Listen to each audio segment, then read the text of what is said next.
আসসালামু আলাইকুম প্রিয় ফুটবল ফ্যান্স। আপাত দৃষ্টিতে লিভারপুলের জন্য চ্যাম্পিয়ন্স লিগের এই এনকাউন্টারটা একটু ট্রিকি বিজনেসের মতো মনে হতে পারে। প্যারিস সেন্ট জার্মেইকে তারা রাউন্ড অফ 16-এ পাচ্ছে এবং ফার্স্ট লেগের খেলা পিএসজির মাঠে আজ রাত বাংলাদেশ সময় 2টোয়। এখন এটাকে ট্রিকি বিজনেস আমি এজন্যই বলছি যে গ্রুপ পর্বে সবচেয়ে বেটার ফুটবল খেলে পয়েন্ট টেবিলের 1 নম্বর স্থানে থেকে যারা পরবর্তী রাউন্ডে নকআউটে আসলেও তারা স্বাভাবিকভাবে রাউন্ড অফ 16-এ দুর্বল প্রতিপক্ষই সাধারণত আশা করে, যেটা আমরা চ্যাম্পিয়ন্স লিগের ফিক্সারে এর আগে দেখি। তবে মাঝখানে যে একটা প্লে অফের ঝামেলা বা এটাকে আসলে আপনি যেভাবে নেন না কেন একটা যে স্তর যোগ হলো সেটা কিন্তু প্যারিস সেন্ট জার্মেইকে লিভারপুলের মুখোমুখি করে দিয়েছে এবং লিভারপুলের জন্য কিছুটা হলো আনলাকি সিচুয়েশন। যদিও আমার কাছে মনে হয় আর্নে স্লটের এই দলটার যথেষ্ট সামর্থ্য আছে সামনে প্রতিপক্ষ যেই হোক না কেন তাদেরকে আউটক্লাস করা।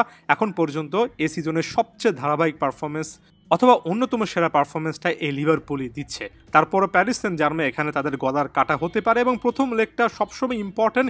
অ্যাওয়ে ভেন্যুতে অর্থাৎ প্রতিপক্ষের মাঠে খেলাটা খুব একটা বেশি সহজ কখনোই কিন্তু হয় না। এটা এমন একটা এনকাউন্টার যে এনকাউন্টারটাকে আপনার হাই ভোল্টেজ একটা ম্যাচ হিসেবে ধরে নিতেই হবে। প্যারিস সেন্ট জার্মেই সাম্প্রতিক সময়ে ভালো একটা ফর্মেই আছে। এই যে আমরা কিছুক্ষণ আগে বললাম মাঝখানে একটা প্লে অফ রাউন্ড ছিল, এই প্লে অফে স্বদেশি ক্লাব ব্রেস্টকে গুনে গুনে 2 লেগ মিলিয়ে 10টা গোল দিয়েছে প্যারিস সেন্ট জার্মেই এবং এর মধ্যে একটা ফিক্সার তো একেবারে 7-0 ছিল, অর্থাৎ প্যারিস সেন্ট জার্মেইও এখানে কিন্তু খুব ভালো একটা ফর্মে আছে।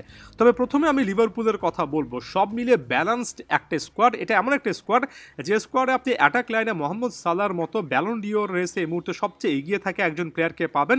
ইটস ওয়ান্স অ্যাগেইন একটা সালার্স গেম হতে পারে এবং সব মিলিয়ে এ সিজনে প্রায় 50টারও বেশি গোল প্লাস অ্যাসিস্ট করে ফেলেছেন।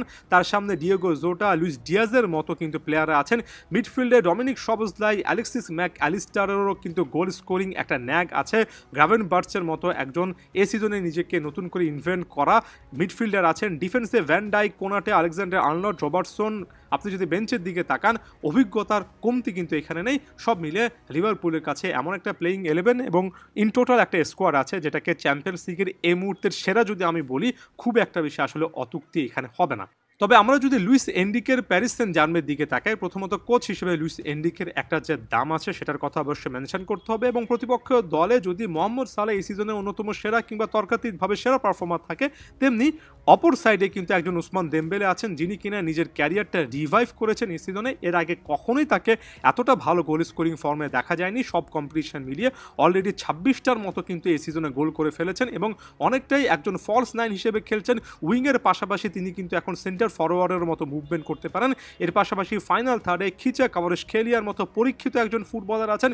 মিডফিল্ডে ফাবিয়ান রুইজ, ভিতিনা, নেভেস এরা কিন্তু যথেষ্ট অভিজ্ঞ নাম। আপনি ডিফেন্সও এখানে নুনো মেন্ডেস, আশরাফ হাকিমি, মার্কুনিসকে পাবেন, যাদেরকে আপনি একেবারে বেস্ট পসিবল একটা ডিফেন্স লাইন না বললেও এদের যে অভিজ্ঞতা আছে এটা নিয়ে খুব একটা বেশি আসলেই ডিনাই করবেন না। গোলকিপার হিসেবে ডোনারুমাও কিন্তু এখানে আছেন। অর্থাৎ সব মিলিয়ে এখানে বেশ কয়েকটি ইন্ডিভিজুয়াল ব্যাটেলও দেখা যায়। ডোনারিমা বনাম অ্যালিসন, সালা বনাম উসমান দেমবেলে, ডমিনিক সবজলাই কিংবা ম্যাক অ্যালিস্টার বনাম রুইজ বা ভিতিনা, এমন টাইপের ইন্ডিভিজুয়াল অনেকগুলো ব্যাটেল আপনি কিন্তু দেখতে পারবেন এবং দুটো দলকে আপনার কিছু না কিছু জায়গা থেকে তারকা খচিত কিংবা যথেষ্ট সমৃদ্ধ দল বলে মনে হতে পারে। তবে কাগজে কলমের হিসেবে আমার কাছে মনে হয় লিভারপুল এগিয়ে থাকবে এবং লিভারপুলের সামনে নিজেদেরকে প্রমাণের আরও একটা সুযোগ। চ্যাম্পিয়ন্স লিগে অ্যাওয়ে ভেন্যুতে আরও একটা দুর্দান্ত পারফরমেন্স এখানে লিভারপুলকে দিতেই হবে, একটা স্টেটমেন্ট মেক করতে হবে।